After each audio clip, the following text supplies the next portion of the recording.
Hello, my YouTube friends. It's me, Logan Albright, back with another book review for you. And today I've got a good one. It's Clive Barker's Weaveworld. I recently read The Hellbound Heart, which I reviewed on this channel, and I really loved it. I thought it was a fantastic book, and I've had this book on my radar for a while, and reading The Hellbound Heart kind of got me over the hump to actually get a copy and read it, because I was really excited about it, and I had very high expectations, and I really wanted to love it. I would say ended up not loving it, but I ended up liking it quite a bit. And I want to go through some of the reasons why it maybe didn't meet my very high expectations, but it is still well worth a read. So let's get into it. Clive Barker's Weaveworld. What I like about Clive Barker, apart from him being an excellent writer of prose, is that he's fantastically imaginative. And this is a sprawling, kaleidoscopic, dark fantasy novel. It's not horror like some of his other books, but it does have horrific elements in it, which were some of my favorite moments of the book. And it basically involves a parallel world that is hidden in the fabric of a carpet for the time being. And our two main protagonists, Cal and Susanna, discover this world and have to try to protect it from the evil beings trying to destroy it. It's got a great, sprawling plot. It's got a lot of really visual scenes, a lot of very vividly imagined scenes with great colors and landscapes and characters.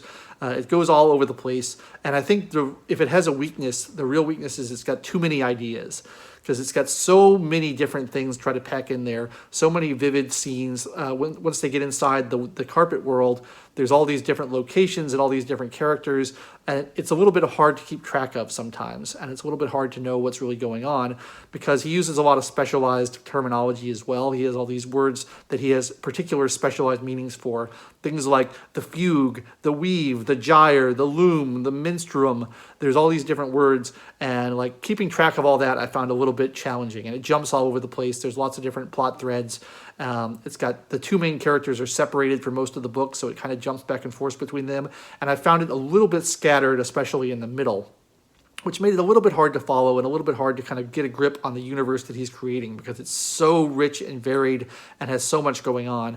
It takes some time to really get your brain around it and figure out what's happening. So in a sense, I felt like it could have used an editor to, I'm sure it had an editor, but a better editor to kind of pare it down and make it a little bit more concise and a little bit more easy to follow, coherent. But on the other hand, when I got to the last third of the book, I thought it really came together well. I thought all the plot threads merged very nicely. There was some fantastic kind of explanations of what had been happening for the whole time. Some great, it turns a little bit more towards horror near the end. And I love those scenes. I think they're just chilling. And I think he's really great at that. He's really great at painting word pictures. And there's so much that goes on. I like very richly imagined world building. I like books that transport you to another place. I like things that kind of incorporate all this imagery from mythology and from folklore, which Clive Barker does very well. Clive Barker is an English author from England, and I think he brings with him a lot of the kind of cultural heritage of that country, which I really love, because I'm a bit of an Anglophile, and I like that stuff being brought in. He's often compared to Stephen King, which I totally understand, because they have sort of a similar horror bibliography going on, where they write similar kinds of books. But Stephen King is very much an American author, and Clive Barker has much more of a British feel to his writing, which I really appreciate, because I like all those kind of old world English folk story kind of feeling to things. And he really does bring that to bear here. You get a little bit of the fairy world and some of that mythology that really makes it rich. And when you're building a world that's complicated and that has a lot going on, it's sort of a double-edged sword, because on the one hand, it is rich and it does draw you in, and it does make you feel like the world is a little bit lived in. You don't understand everything that's going on immediately, because you wouldn't if you were just dropped into a fictional universe like this. You wouldn't have no way of knowing all the history and all the terminology. It would be very foreign to you, so it feels that way, and that's certainly a plus in some cases. On the other hand, it can be disorienting for the reader, and it can feel a little arbitrary. Like, one of the problems with magical fiction runs into a lot is when they don't clearly establish the rules for what goes on in the book, or how the system of magic works, how it doesn't work, what the rules are. And that's really important, so that the reader feels grounded and knows what's going on. I think Clive Barker struggles with this a little bit in this book. There's a couple of times where like the main protagonist, Susanna, is sort of given, one of the two main protagonists, Susanna, is sort of given this access to this magical powers, and it's very unspecified why she has this access, where it comes from, what it does, what its limitations are. And it can feel on occasion a little bit like a deus ex machina, because it just feels like it came out of nowhere. It's a solution to a problem that's not really explained or developed. And so you just feel like, oh, this character magically has the ability to solve this problem for no real reason within the story. It feels a little bit convenient. So I had a little bit of a problem with that. But you know, it's sort of the hazard that you risk when you try to build this complicated world with more of a soft magic system. I was just reading up about soft magic systems, and I obviously love Tolkien, and he has a similar thing with the Rings of Power. You know, they're never really explained what they do, how they work. Gandalf's powers are never particularly clarified into what exactly he can do and what he can't do. And it works really well in The Lord of the Rings. And again, The Lord of the Rings drops you a lot of names and terminology and history that you may not be familiar with initially, but it all contributes to making the world feel very rich and lived in and comprehensive. And that's great. It works great there. I don't think it works quite as well here, but it feels like he's trying to do a similar thing where you have this existing universe with lots of history, lots of terminology, and the rules aren't always spelled out. And that can be frustrating at times, but it can also be very rewarding once you get into it. And like I said, about halfway through the book, I was feeling a little bit frustrated with just the sprawling nature of it. It felt a little bit all over the place. I had a little bit of a hard time immersing myself in it. But by the last third, I really think he brought it together well. And there's just so much concluding fabric there where he kind of ties all of his little threads that he's been building for the entire novel together. As you can see, it's pretty long. It's about 800 pages. So it takes some getting into. You're not going to be immediately... you're not immediately going to know what's going on in this world. But I ultimately ended up really enjoying it, and it's the kind of thing I think that I would like more on a second reading, because I wouldn't be so focused on trying to figure out what's going on with the plot, and I'd be able to more heavily get into the details of the world and the world building that he does here. I think I would appreciate it more on a second reading, which I'll probably do at some point. But I really did end up enjoying it. I ended up giving it 4 out of 5 stars because it's just such an imaginative work.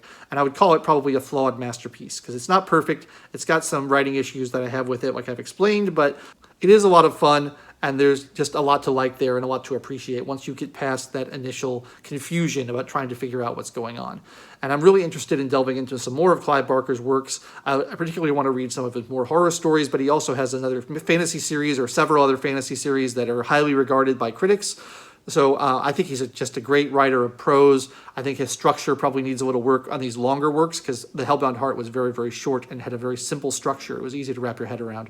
But I would definitely be interested in reading more of his work. So I will be returning to those shortly, probably in the new year, actually. I've got a lot of other stuff to finish now. But I liked it. It was great. Weaveworld. If you're into kind of dark fantasy, it's really worth checking out. I think it's a little bit, although it's long, it's more digestible than a lot of those fantasy series that tend to go on for, hundreds of books, like The Wheel of Time or Game of Thrones or things like that. It's one book. You can devour it in a couple months maybe, depending on how fast you read. It's certainly worth looking into if you like Clive Barker or if you like dark fantasy in general, so I would recommend it. On a personal note, National Novel Writing Month is going great. I am a week in and I am ahead of schedule. I'm about 15,000 words into my 50,000 word goal for the month. So like I said before, if anyone is interested in National Novel Writing Month, I highly recommend it for aspiring writers.